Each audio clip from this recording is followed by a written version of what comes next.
I was born on the wrong side of mercy, raised on the sound of the freight line moan. Told I should stay where the fences whisper, but I learned I had to stand alone. They try to take me with silver lights, try to hush my thunder skies, but honey, you can't change what burns this bright. I'm the spark that won't die tonight. No cage can hold me. Mes chers auditeurs, mes chers visionneurs de ma chaîne, je voudrais en fait vous parler de cœur à cœur. Voilà, pour vous expliquer en fait ce que je suis en train de faire. J'ai eu un commentaire le mois dernier, c'était un seul, d'une petite dame adorable, ou c'était une grande dame, j'en sais rien, mais adorable en tout cas, me disant « Ah Nithya, les horoscopes me manquent, et puis d'ailleurs, pourquoi vous ne faites pas que de l'astrologie, voire que des horoscopes en fait, et pourquoi est-ce qu'en fait vous étudiez pas juste mon thème en fait ?» Voilà, parce que ça serait vraiment tellement super, et en fait, on est tous un peu à penser ça.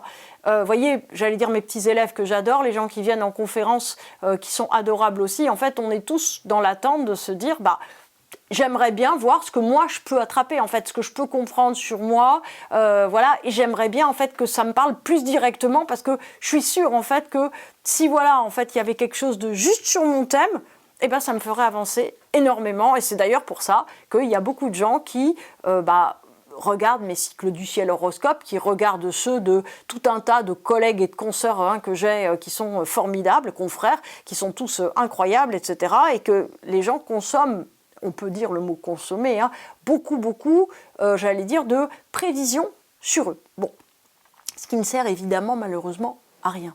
Voilà, pourquoi ça sert à rien? Alors c'est là-dessus en fait que je voulais un petit peu discuter et vous répondre.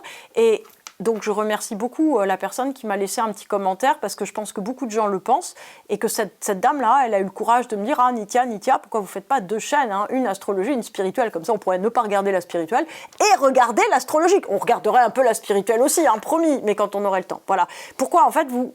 Voilà, la question c'est, pourquoi est-ce que je ne suis pas en train de vous faire perdre votre temps en vous faisant des horribles capsules sur les esprits de la nature, sur l'alchimie, sur tout un tas de trucs, j'allais dire, dont on se fiche plus ou moins. Alors, en fait, en vrai, on ne s'en fiche pas. Pourquoi on ne s'en fiche pas? Alors déjà, je vais vous expliquer, moi, ce que je fais en fait des prévisions. Alors, je sais faire du prévisionnel, hein. Je peux le dire, puisque j'ai accompagné des gens qui étaient des grands patrons, des gens du showbiz, donc des gens, on va dire, qui ont pas de temps à perdre. Alors, personne n'en a, mais ces gens-là encore moins que d'autres. Et je peux faire des prévisions, je peux même faire des prévisions qui sont assez justes.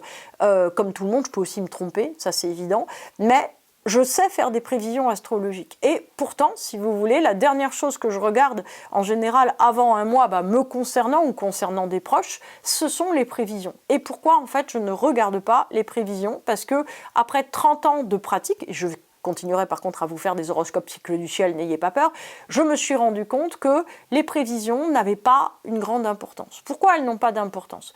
Parce que en fait, ce qui est très important, c'est qu'on comprenne là où on en est. C'est-à-dire que nous, dans la vie, en fait, on a l'impression d'être comme devant une forêt profonde, quelquefois, vous voyez, et que dans cette forêt profonde, il faut trouver la bonne direction, la bonne manière de faire, ce qu'il faut pour se diriger, etc., etc.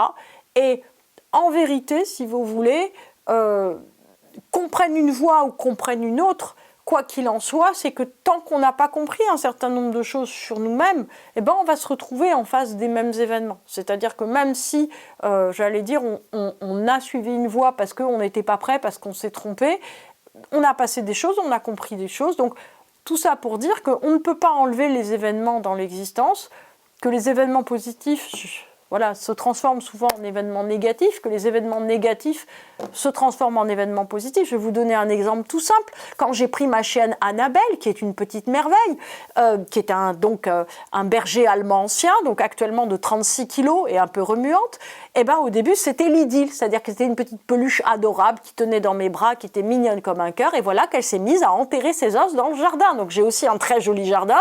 Donc là c'était le côté négatif, vous voyez des choses, c'est-à-dire que j'ai une peluche que j'adore, mais elle fait des trous dans le jardin, plus elle est très compliquée à dresser.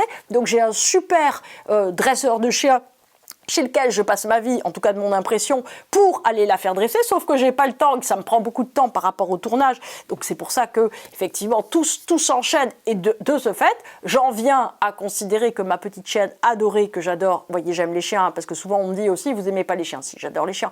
Donc voilà, est quand même très emmerdante à gérer. Voilà, non, en fait, ça s'appelle juste élever. Le principe, si vous voulez, c'est que quoi que vous fassiez dans votre vie, il y aura des choses positives, il y aura des choses négatives. Le prévisionnel, c'est pareil.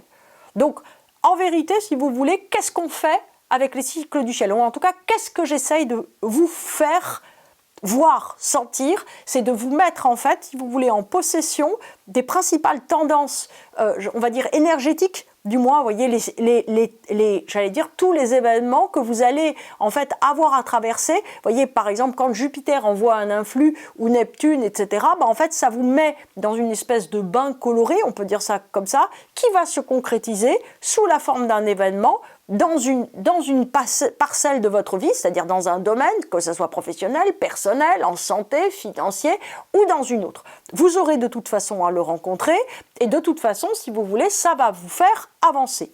Ok.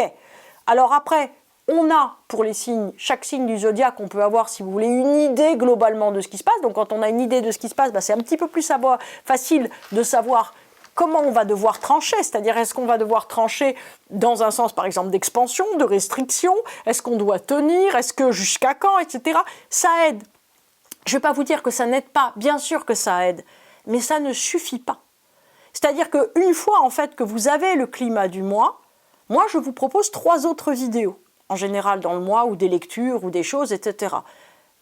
Le fait est que vous voyez, par exemple, si j'ai 2000 ou 3000 personnes qui regardent mon horoscope, donc j'en ai 10 fois plus sur ma chaîne, eh bien, en fait, je vais en avoir 2000 qui vont regarder les vidéos du mois. Voilà. Parce que tous les autres vont se dire « Ah oui, c'est pas l'horoscope, ça n'a aucun intérêt si c'est pas l'horoscope, c'est pas grave. » Bah, en fait, c'est ces vidéos-là, qui sont d'ailleurs choisies en lien avec... En fait, je réfléchis un peu les choses. Donc, elles sont choisies en lien avec ce qui est en train de se passer, c'est ça qui va vous permettre en fait d'attraper les énergies. Si je prends un exemple, vous voyez les vidéos sur les esprits de la nature qui ont été largement boudées. Voilà, on se dit, Nithya, elle est complètement dingue, elle parle des gnomes, des elfes, des petites fées qui s'envolent, etc. Elle est complètement folle, Nithya, je ne sais pas ce qui lui a pris. Ben, en fait, Nithya vous parle de Neptune en bélier. Eh bien oui.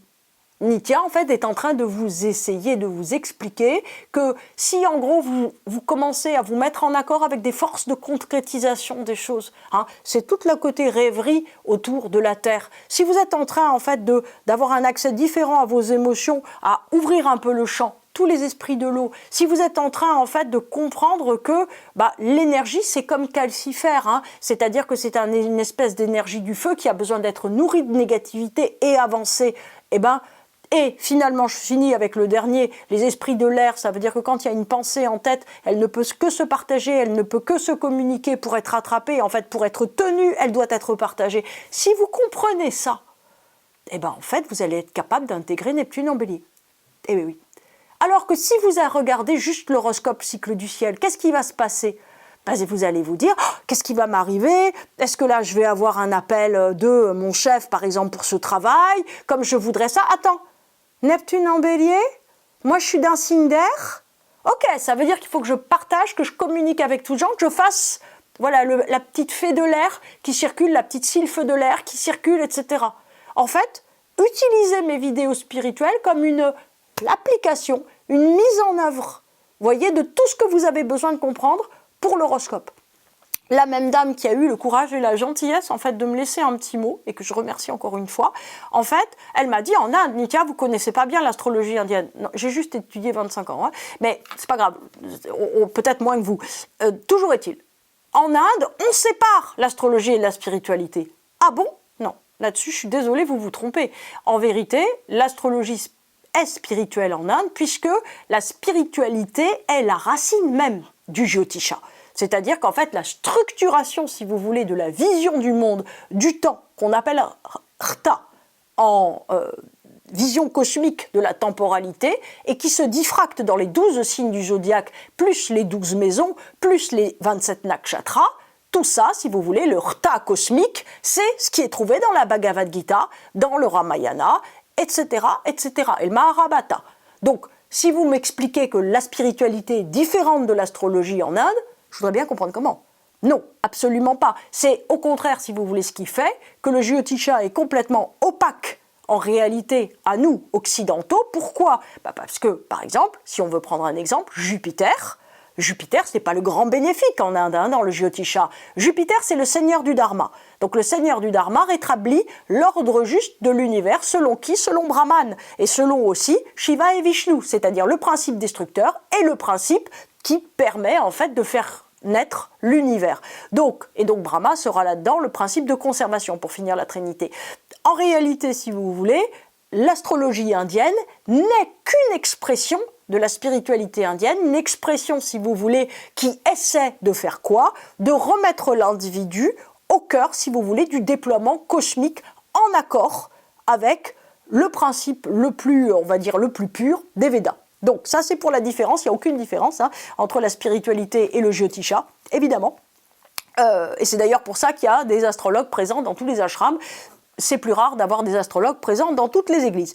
Donc, en tout cas, comment vous devez faire avec les cycles du ciel? Dites-vous, Nitya, elle a réfléchi à un truc. Donc ça veut dire que, numéro 1, au début de mois, je regarde mon horoscope. Alors, je vous ai fait une vidéo aussi pour vous expliquer quoi regarder, quel signe, selon, on va dire, votre nœud nord, la lune, l'ascendant, le soleil, puisque c'est aussi des questions qui me sont très souvent posées. Donc vous regardez ça, et ensuite de ça, essayez de comprendre en quoi il y a une mise en œuvre que je vous propose dans les vidéos du mois. Et voilà, après, de temps en temps, je vous fais une vidéo pour vous expliquer ce que je fais, parce que c'est des questions qui me sont souvent posées, ou pour vous présenter un coup de cœur, pour vous présenter des choses. Mais quand il y a des vidéos, si vous voulez, qui sont spirituelles, ou des vidéos d'astrologie, ce sont des vidéos qui sont là, et qui sont destinées, si vous voulez, à vous permettre, en fait, de rentrer véritablement dans ce qui est présenté en termes de contenu de cycle du ciel, qui est évidemment beaucoup plus court et pas suffisamment approfondi. Merci en tout cas de tous vos commentaires, de toute votre gentillesse, et à bientôt j'espère aussi pour les vidéos qui ne sont pas juste des cycles du ciel. No cage, no chain, no cage can hold me. Yeah, I'm going where the horizon calls me. No cage can hold me.